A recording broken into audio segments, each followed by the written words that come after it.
15 years. That's how long it's been since Mom died. And I still catch myself reaching for the phone to call her when something goes wrong. I was just 17 when the cancer took her, barely old enough to understand what forever really meant.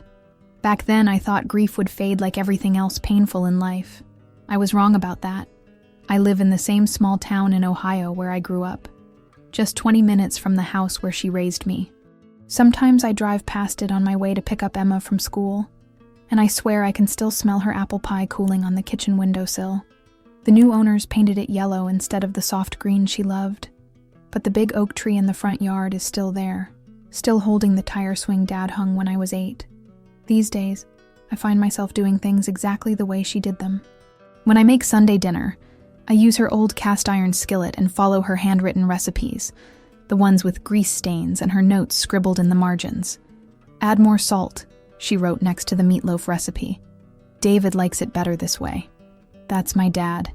He still lives alone in their old house, still sets 2 plates out for dinner sometimes before catching himself.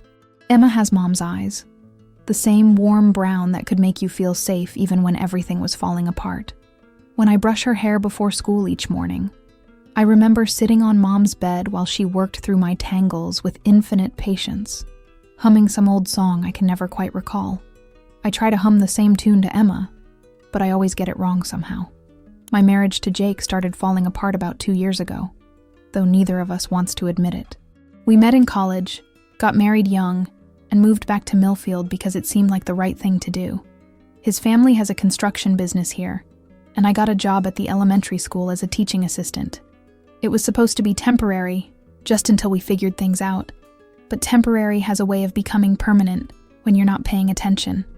Jake works long hours, comes home tired and distant. We eat dinner watching whatever's on TV, making small talk about Emma's homework or which bills need paying. The silence between us has grown so thick, I sometimes wonder if we've forgotten how to really talk to each other. When we do fight, it's about stupid things like whose turn it is to do the dishes or why he never asks about my day anymore. But it's in the quiet moments, when Emma's asleep and Jake's watching the news, that I feel Mom's absence most sharply. She would have known what to say to make sense of this mess. She would have sat me down with a cup of coffee and helped me figure out if this marriage was worth saving, or if I was just too scared to admit it wasn't working. I keep her photo on my nightstand, the one from Christmas 1995 where she's laughing at something Dad said while trying to carve the turkey. She looks so alive in that picture, so certain that everything would work out fine. I used to tell her everything when she was alive, every crush, every fear, every dream I had about the future. Now I talk to the photo sometimes, late at night when I can't sleep, asking her what I should do about Jake, about Emma, about this life that feels like it's happening to someone else. Last month, Emma asked me why I always look sad. We were making chocolate chip cookies, her standing on a chair next to me at the counter, and she just looked up and asked it like she was asking about the weather. "I'm not sad, sweetie," I told her, but my voice cracked a little. She nodded like she didn't believe me but was too polite to say so. She's only 7, but kids see more than we think they do. The truth is, I am sad. I'm sad about Mom, sad about Jake, sad about the woman I used to be before life got so heavy. I used to paint watercolors and write terrible poetry. I used to laugh until my stomach hurt and dance in my underwear to music turned up too loud. These days, I feel like I'm sleepwalking through my own life, going through the motions of being a wife and mother while forgetting how to be myself. Yesterday was particularly hard. Jake came home from work in a bad mood, snapping at Emma for leaving her toys in the living room. I watched him stomp around the house, slamming cabinet doors and muttering about his boss, and I felt something cold settle in my chest. This isn't what Mom wanted for me. She used to say I deserved someone who would love me on my worst days, not someone who made me feel like I had to apologize for existing. By the time I went to bed, I was exhausted in a way that sleep couldn't fix. I lay there staring at the ceiling, listening to Jake breathe beside me, feeling more alone than I had in years. I closed my eyes and wished, just for a moment, that Mom could tell me what to do. When I opened my eyes, I wasn't in my bedroom anymore. I was standing in Mom's kitchen, the one from our old house on Maple Street. Everything was exactly as I remembered it from when I was 12, before she got sick. The morning light streamed through the gingham curtains she'd sewn herself, casting familiar patterns on the linoleum floor that Dad never got around to replacing. The smell hit me first. Cinnamon rolls baking in the oven, coffee brewing in her old percolator, and something else I couldn't quite name but recognized deep in my bones. Home. It smelled like home in a way my current kitchen never had, despite all my efforts to recreate it. I looked around in wonder, taking in details I'd forgotten I knew. The rooster cookie jar on the counter, the one with the chipped tail that she refused to throw away because I'd given it to her for Mother's Day when I was 10. The refrigerator covered in my old school papers and art projects, held up by magnets from places we'd never been but dreamed of visiting. Lake Michigan, Yellowstone, the Grand Canyon. My bare feet felt cold against the floor, and I realized I was wearing my old pink nightgown, the one with tiny flowers that Mom had bought me for my 13th birthday. I hadn't thought about that nightgown in years, but here it was, fitting me perfectly, even though I was 32 now. The radio on the windowsill was playing one of those old songs Mom loved, something by the Carpenters, that always made her hum along while she cooked. I could hear her voice before I saw her, humming harmony with Karen Carpenter from somewhere deeper in the house. My heart started pounding so hard I was sure it would wake me up. Then she appeared in the doorway between the kitchen and the living room, and my breath caught in my throat. She looked older than when she died, but not sick, not tired. Her hair had gone completely gray and was pulled back in the loose bun she wore when she was working in the garden. She had laugh lines around her eyes that hadn't been there before, and she moved with the easy grace of someone who wasn't fighting cancer anymore. She was wearing that blue cardigan she always put on when she was cold, the one with the pearl buttons that I used to play with while she read to me. She looked at me and smiled, and it was like the sun coming out after weeks of rain. "Sarah," she said, and her voice was exactly the same, warm and slightly hoarse from all those years of smoking before I was born. "I've been waiting for you." I tried to speak, but no words came. This had to be a dream, but it felt more real than anything I'd experienced in years. I could see the tiny scar on her chin from where she fell off her bike as a child. I could smell her perfume, that cheap drugstore brand she always wore because she said expensive perfume was a waste of money when you had a family to feed. She walked toward me slowly, like she was afraid I might disappear if she moved too quickly. When she reached out to touch my face, I flinched, expecting her hand to pass right through me the way it did in all my other dreams about her. But her palm was warm and solid against my cheek, calloused from years of gardening and dishwashing and all the small sacrifices mothers make. "Oh, honey," she whispered, and I started crying. Not the quiet tears I was used to, but big, gasping sobs that seemed to come from somewhere I'd kept locked up for 15 years. I know it's been hard. I wanted to tell her everything. About Jake, about Emma, about how lost I felt most days, about how I'd tried to be the kind of mother she'd been, but felt like I was failing at everything, about how I missed her so much sometimes that I couldn't breathe, but she put her finger to my lips before I could start. The same gesture she used when I was little and upset about something that felt like the end of the world. "We don't have much time," she said, glancing toward the window where the light was starting to change. "And there are things you need to hear." She took my hand and led me to the kitchen table, the same one where we'd eaten breakfast every morning before school, where she'd helped me with homework, where we'd sat and talked about boys and friends and all the mysteries of growing up. She pulled out my old chair, the one that wobbled because one leg was shorter than the others, and waited for me to sit down. The cinnamon rolls were done. I could hear the timer going off, that shrill beeping that had annoyed me as a teenager, but now sounded like music. Mom moved to turn off the timer and pull the pan from the oven, and I watched her with the desperate attention of someone trying to memorize every second. She brought 2 cups of coffee to the table, fixed mine exactly the way I'd started drinking it in high school, with too much cream and sugar. She sat down across from me, and her expression grew serious in a way that made my stomach flutter with nervousness. "Sarah," she began, and I could hear something different in her voice now, something urgent. "There are things I need to tell you, things you need to understand about yourself, about your life." She reached across the table and took both of my hands in hers. "You're in trouble, sweetheart, and you don't even know it. The coffee was perfect, just like she always made it, but my hands were shaking too much to drink it. Mom watched me with those knowing eyes, the ones that used to see right through every lie I tried to tell as a teenager. She squeezed my hands tighter, and I felt the familiar roughness of her wedding ring, the simple gold band Dad had bought her with his first paycheck from the factory.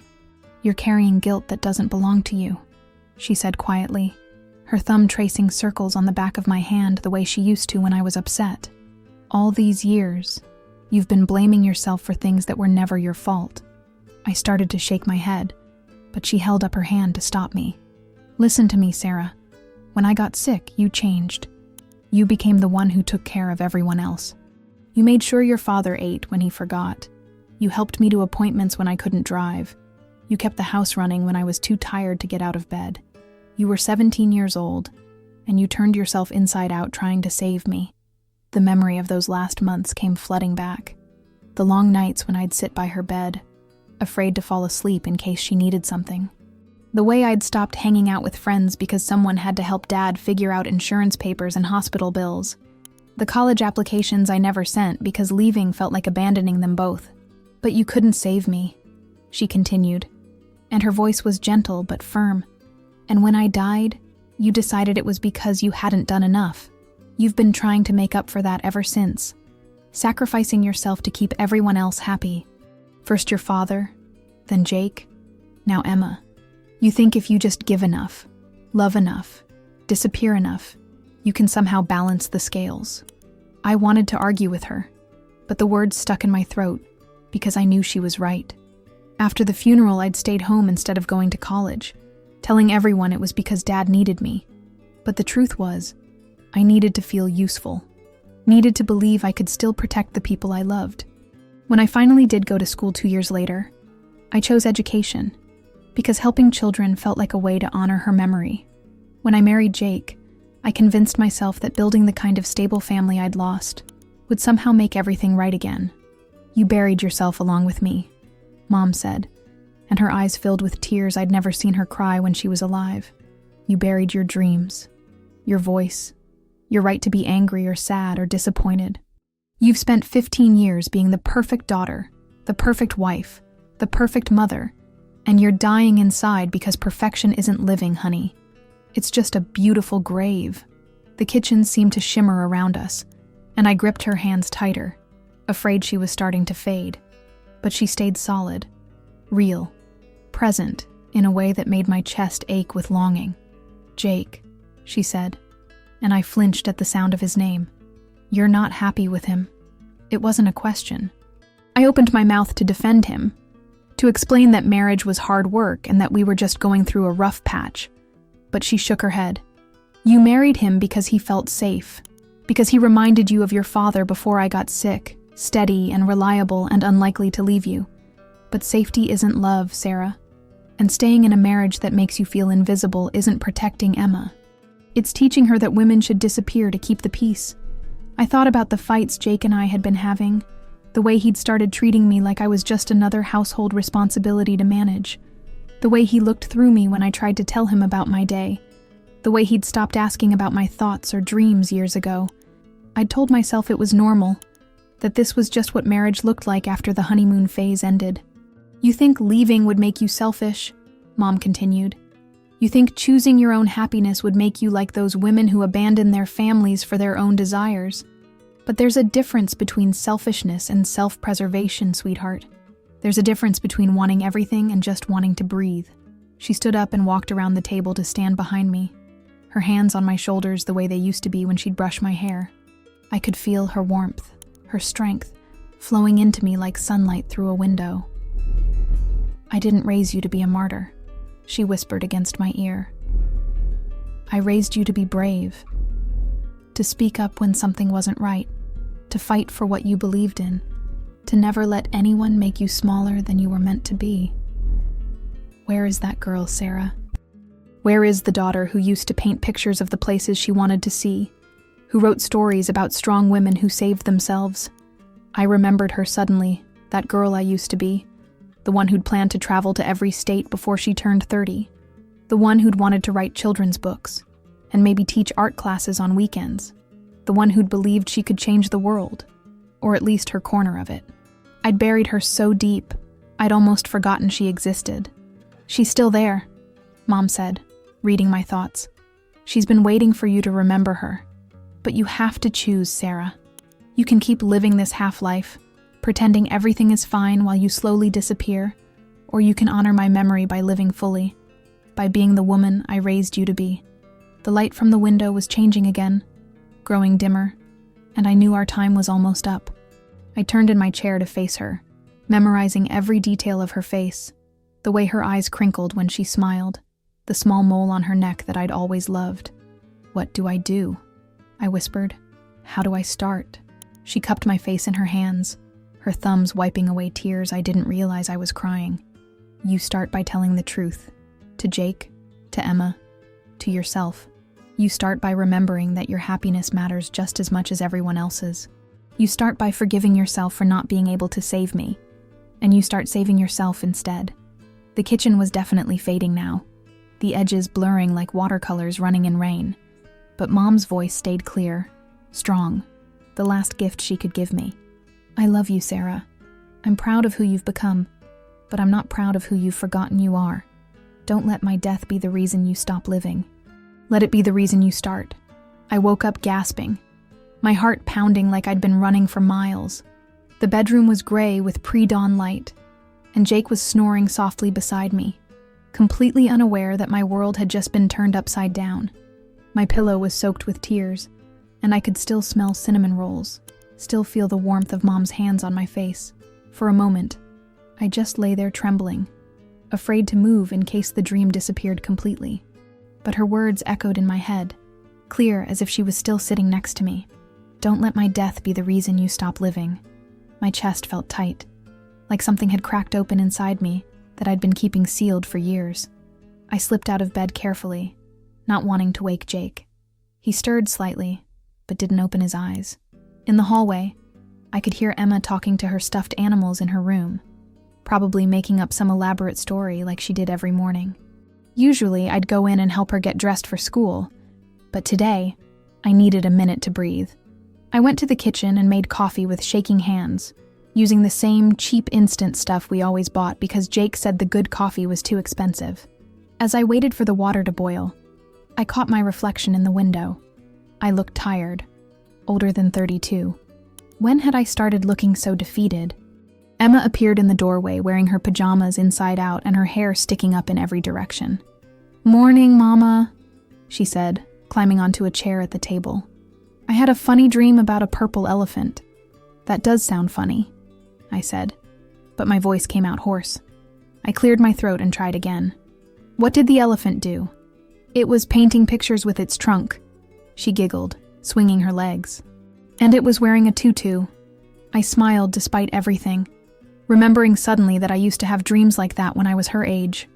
Wild, impossible dreams that made me wake up laughing. When had I stopped dreaming about purple elephants and started dreaming only about my dead mother? Jake stumbled into the kitchen a few minutes later, already dressed for work in his usual jeans and flannel shirt. He kissed the top of Emma's head and grabbed his coffee mug from the counter, the one that said, "World's Best Dad," that Emma had picked out for Father's Day 2 years ago. "You look terrible," he said, glancing at me. "Didn't you sleep?" I wanted to tell him about the dream, about Mom, about everything she'd said, but he was already checking his phone, scrolling through emails with that distracted frown he wore most mornings. "I'm fine," I said instead, the automatic response I'd perfected over the years. He nodded and kissed my cheek absently. "I'll be late tonight. Got that job on Elm Street to finish." He grabbed his lunchbox from the counter and headed for the door. "Emma, be good for your mom." And just like that, he was gone, leaving me alone with our daughter and the weight of everything Mom had told me. Emma was still chattering about her dream, adding more details with each telling. The elephant now had roller skates and was friends with a dancing giraffe. I got her dressed for school, but everything felt different. When I brushed her hair, I really looked at her face instead of just going through the motions. She had Jake's chin and my nose, but those eyes were pure Mom. She was humming while I worked, some made-up song that sounded almost familiar. "Mama," she said suddenly, "why do you always look sad when you brush my hair?" The question hit me like a punch to the chest. "What do you mean, sweetheart?" In the mirror, She pointed to my dresser mirror where we could see our reflection. You get this far away look, and your mouth goes down at the corners, like when you're thinking about something that makes you want to cry. I stared at our reflection, seeing what she saw. There it was, written all over my face. The grief, the loneliness, the gradual disappearing Mom had talked about. My 7-year-old daughter could see what I'd been trying to hide from myself. Sometimes I think about Grandma Linda, I said carefully. The one in the pictures who died before you were born. She used to brush my hair just like this. Emma nodded solemnly. Dad says she was really nice. She was. She would have loved you so much. My voice cracked a little, and Emma turned in her chair to face me. Are you okay, Mama? I knelt down so we were at eye level. This was it, the moment Mom had been talking about. I could give Emma another lie, another reassurance that everything was fine, or I could start telling the truth, even to a 7-year-old, especially to a 7-year-old. I'm a little sad, I said. Sometimes grown-ups feel sad even when there's nothing wrong, you know? But I'm going to try to feel better. She threw her arms around my neck and hugged me tight. I could draw you a picture of a purple elephant, she offered. That might help. I laughed, really laughed, for the first time in weeks. I would love that. After I dropped Emma at school, I drove past our old house on Maple Street instead of going straight home. The yellow paint looked cheerful in the morning light, and someone had planted new flowers in Mom's old garden. Tulips and daffodils were just starting to bloom, pushing up through the dark soil like tiny promises. I sat in the car for a long time, watching the house and remembering. Mom working in that garden on Saturday mornings, her hands covered in dirt, singing along to the radio she kept on the back porch. The way she'd let me help plant the bulbs every fall, telling me they'd sleep all winter and surprise us in the spring. You buried yourself along with me, I could hear her saying. But maybe it wasn't too late. Maybe I could still surprise myself in the spring. When I got home, I did something I hadn't done in years. I went up to the attic and pulled down the box of my old things, the one I'd packed away when Jake and I got married, and I decided it was time to be a serious adult. My watercolor paints, dried up now, but still there. My journals, filled with terrible poetry and big dreams. A folder of letters from colleges I'd never attended, scholarship offers I'd turned down. At the bottom of the box, I found a self-portrait I'd painted when I was 19. The girl in the painting had bright eyes and messy hair and paint on her fingers. She looked fearless, like she believed she could do anything. I barely recognized her as myself. I propped the painting against the kitchen window and stared at it while I ate lunch. That girl had plans. She was going to see the world, write books, maybe teach art to kids who needed someone to believe in their dreams. What had happened to her? I knew the answer. Life happened. Loss happened. Fear happened. And somewhere along the way, I'd convinced myself that putting away dreams was the same thing as growing up. Jake didn't get home until almost 8 that night. Emma was already in her pajamas, curled up on the couch with a book about a mouse who wanted to be a ballerina. I'd made his favorite dinner, meatloaf and mashed potatoes, but it had been sitting in the oven keeping warm for over an hour. Sorry, he said, kicking off his work boots by the door. Peterson wanted us to finish the trim work tonight. You know how he gets. I did know. Jim Peterson owned half the new construction in town and had a reputation for changing his mind about details at the last minute. Jake had been complaining about him for months, but he never said no to the work because we needed the money. It's okay, I said, the automatic response. But this time, I heard myself say it and realized it wasn't okay. I'd spent the whole afternoon thinking about Mom's words, about the woman I used to be, about the conversation I'd had with Emma that morning. Something had shifted inside me, and I couldn't just pretend nothing had changed. We ate dinner in our usual silence, the TV droning in the background. Some cooking show where a cheerful woman was making something complicated with phyllo dough. Jake scrolled through his phone between bites, probably checking scores or reading work texts. Emma had finished her book and was drawing in the margins of a coloring book, making up stories about the princesses. After Emma went to bed, Jake settled into his recliner with a beer and turned on the game. The Reds were playing someone. I wasn't paying attention. I sat on the couch, watching him instead of the TV, trying to work up the courage for what I needed to say. He looked older than his 34 years, tired in a way that went deeper than physical exhaustion. When had we stopped really looking at each other? When had we become just two people sharing a house and a child but not a life?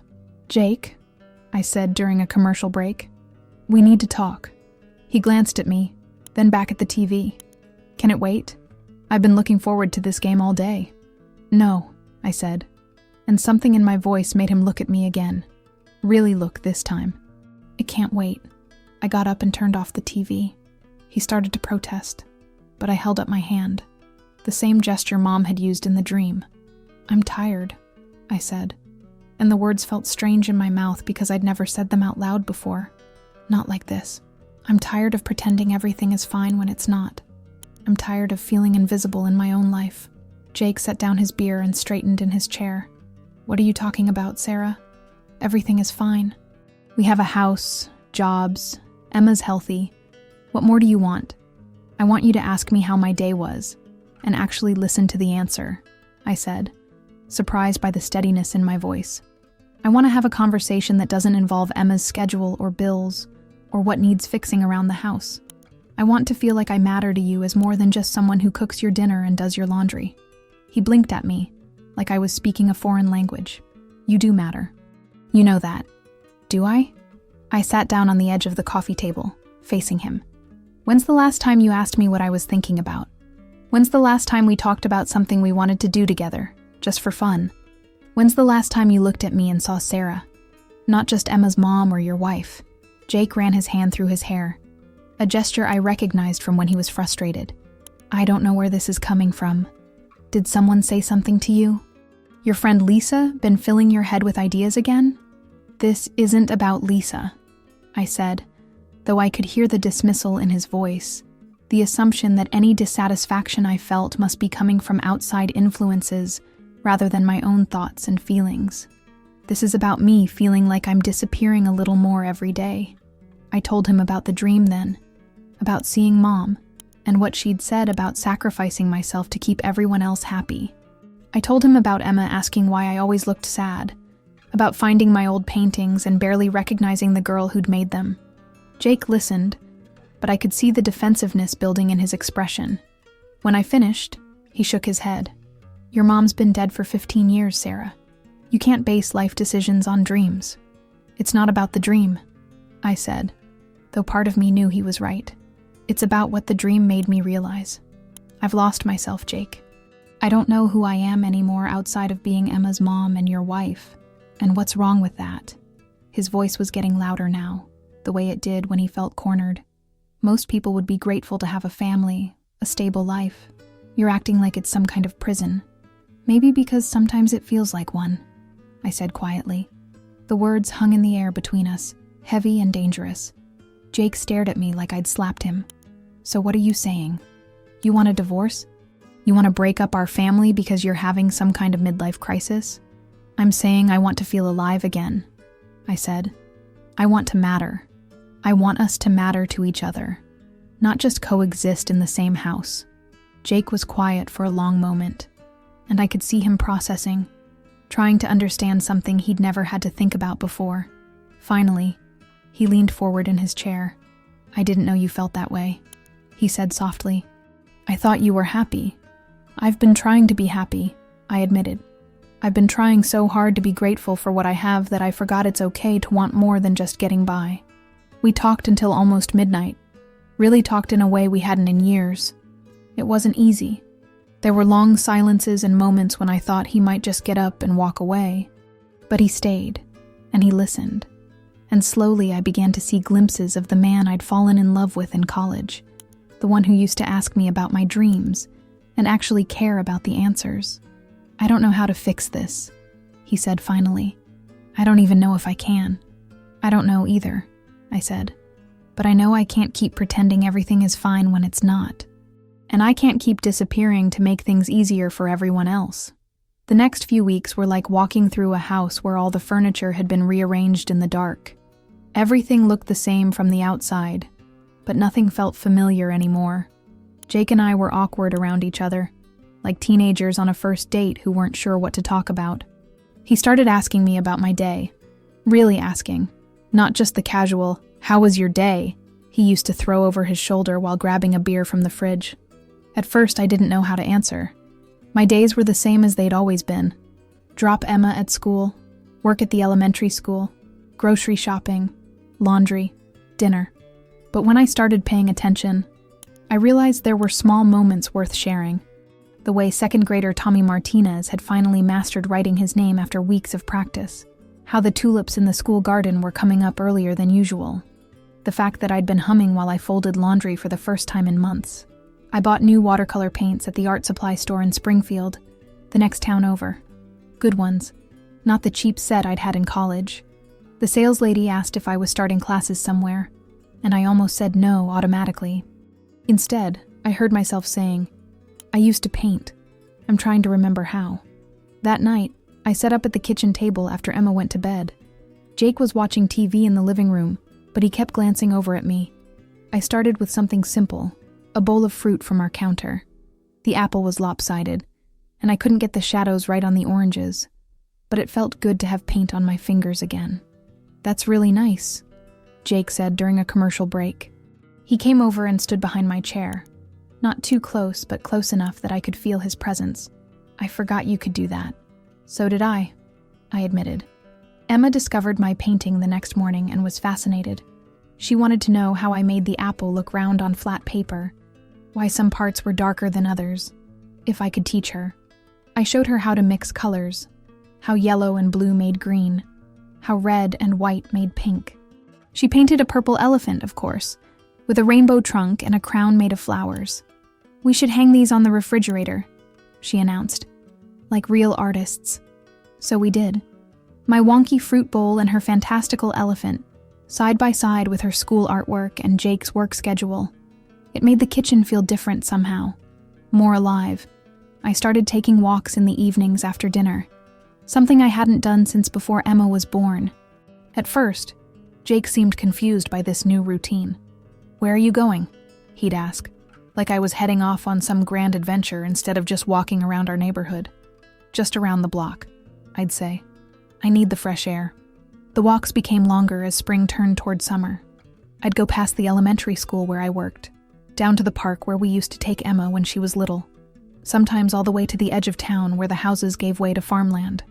I'd think about Mom while I walked, not with the heavy grief I'd carried for so long, but with something that felt more like gratitude. She'd given me permission to start over, to remember who I was beneath all the roles I'd taken on. One evening, I found myself at the community center downtown. There was a flyer taped to the window advertising adult education classes, photography, creative writing, basic computer skills. And there, at the bottom of the list, watercolor painting for beginners. The class met on Thursday evenings from 7 to 9. I stared at that flyer for a long time, thinking of all the reasons I couldn't do it. Emma needed help with homework on Thursday nights. Jake might want to go out, though he never had before. The class fee was $60, money we usually put toward groceries or Emma's school supplies. But I also thought about Mom, about the woman she'd raised me to be, about Emma asking why I always looked sad, and how I wanted her to see what it looked like when a woman chose herself sometimes. I signed up the next day. Jake's reaction surprised me.